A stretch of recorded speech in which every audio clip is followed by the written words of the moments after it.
This EP is their most unique and experimental comeback thus far. The overall vibe is very emo. I don't think all the members are cut out for this concept.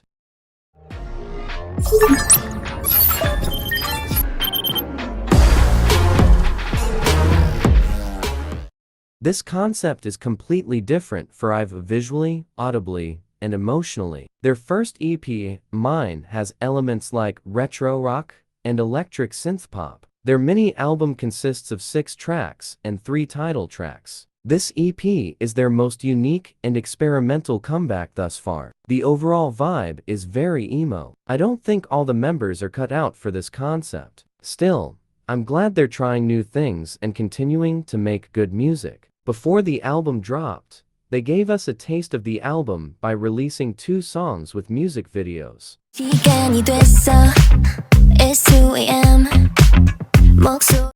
The first pre-release was on September 25th. Off the Record is described as dreamy city pop. It's about a group of girls wondering about love late at night when no one is asleep. I would say it's my least favorite out of the 3 title tracks. K-pop has so much music in the retro genre that I find it boring at this point. Off the Record feels more like a B-side. I honestly think they chose it to be a title track so could promote this album with more than 1 music video and music show performances. I really enjoyed Wonyoung's lines in the second verse, probably one of the catchiest parts. With this song, you wouldn't think a rap would work, but surprisingly it does. Ray and Licio share the rap in the third verse, and it was a nice moment. The track is very continuous, only the intro, outro, and bridge provide separation in the instrumental. I liked Yujin's vocal run at the end of the bridge, and how her vocals carried over into the last chorus with ad-libs. Without the ad-libs and vocal layering, the song would have been bland. A nice touch to the song is that there's a little gap between the pre-choruses and chorus instrumental that makes the chorus pop more. I liked how Wonyoung ended the song very much. I wish the track could have started that way or had more of that simple, quiet melody because it only reoccurs in the bridge. I would rate it a 7 out of 10 overall because it's a subpar title track, but above average song that I've executed well.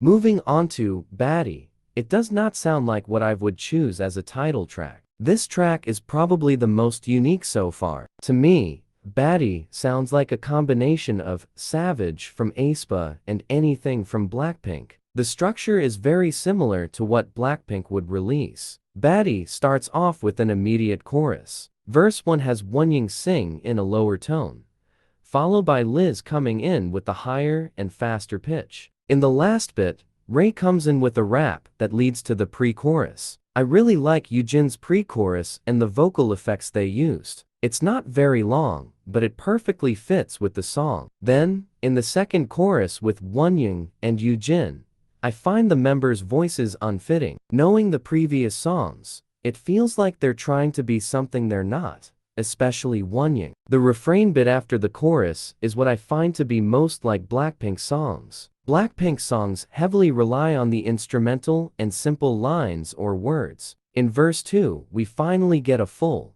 real rap from Ray and Gale that makes sense and fifth song. Skipping past the second pre-chorus and the longest third chorus, the interlude is where we get a dance break. This is also where I find the most aespa similarities. Lastly, the refrain reoccurs with the na-nas, which I really like, and the song ends with another chorus. The vibe of this song isn't something I would gravitate towards, but I still enjoyed it. I hope IVE continues to widen their discography and keep working on being more versatile. I rated an 8 out of 10.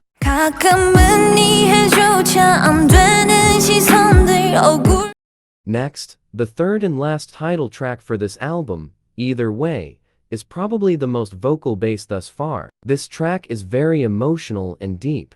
The lyrics focus on how others falsely perceive them. I like the message they're giving because we know Wonyoung, Liz, and Licio have received a lot of hate. Verse 1 and verse 2 are intertwined with each other. Both verses are sung by Ray and Licio, and in the first verse, they describe what people think of them, and in the second verse it addresses how they actually are. The pre-choruses also describe the other members' assumptions made by people. I really like the choruses for the song. I think it's really catchy and unique how they sing the line. There is a subtle change in the lyrics during the third chorus compared to the first two. The line, "just like how we all love differently," changes to, "just like how we all live differently." From my interpretation, there are different love languages, and we express our feelings differently while also having different lives. Like they said, there isn't one way to express love, and there isn't only one path to follow in your life. Following that, in the chorus, I really love Eugeni's line because she belts and gives that emotion. Then, the song ends with an outro that explains the front they put up. Let's smile for them, while the rest of the song is about what's really going on. The overall message still gets across even when you don't understand Korean. You get the gist. I hope the lyrics become another trend, like Queen Card. I rate it a 9 out of 10.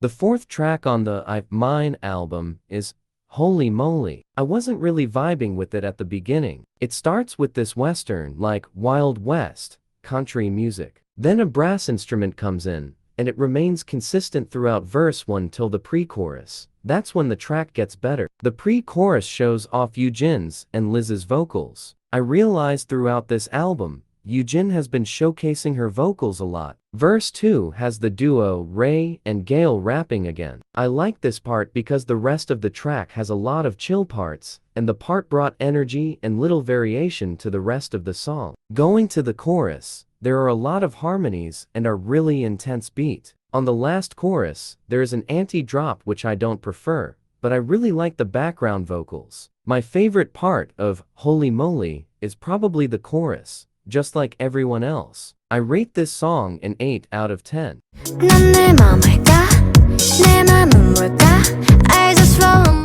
Close to the last track, the fifth track on this album is OTT. This song is more chill compared to the previous one. It begins with the chorus, and then the post-chorus has them chant the lyrics. I haven't heard them do this yet, so I thought that aspect was unique. Verse 1 and the beginning half of the pre-chorus are nothing special, but the second half of the pre-chorus has that glitter or shimmering sound, which I always like. Everything I just described repeats until the second verse, where the beat becomes a R&B type beat that makes it feel like the bridge because the layout of the song is different. For the outro, chanting the lyrics comes back and the song ends. OTT had more of a retro vibe. I rated a 7 out of 10 because it's definitely not bad, but kinda of boring compared to the rest of the album.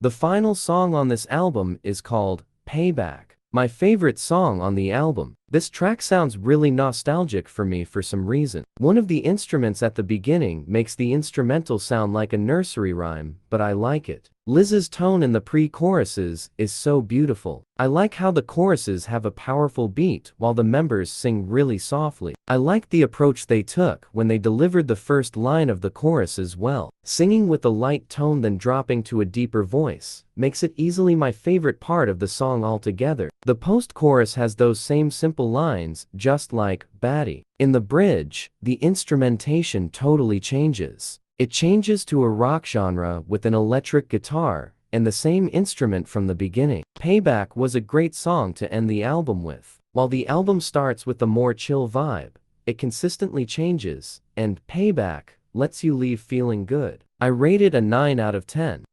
To conclude, a solid album. There wasn't a single bad track, in my opinion. I'm glad to see I branch out from their elegant concept. Feel free to leave your thoughts about their comeback in the comments.